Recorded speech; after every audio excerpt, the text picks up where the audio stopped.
बावळटपणा आणलाय लग्नात, ते स्क्रीन आणलंय लग्नात.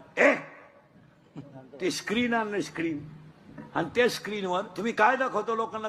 त्या स्क्रीनवर त्या पोरेनं पोरीनं लग्न जमावल्यावर जेवढे एकांतात नाटकं केले लोकांना दाखवतो तुम्ही. त्यांनी वड्याला पळायचं, येड्या बाबळीत मुका घ्यायचा, म्हशीवर बसायचं, बर्फाचा गोळा वड्याला बसून दोघांनी खायचा, आणि ते आम्ही पाहायचं.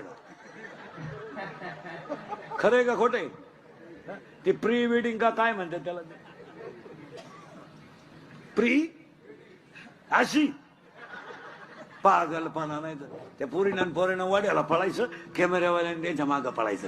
आता काही गोष्टीला दोघच लागतात, तिघांचं काय काम आहे? आणि मग तिनं बोकडे बसायचं, मांजराचा मुका घ्यायचा, कुत्रीचा मुका घ्यायचा, हार झाले कपडे घालून वड्याला पळायचं, आणि हलकट वराडानं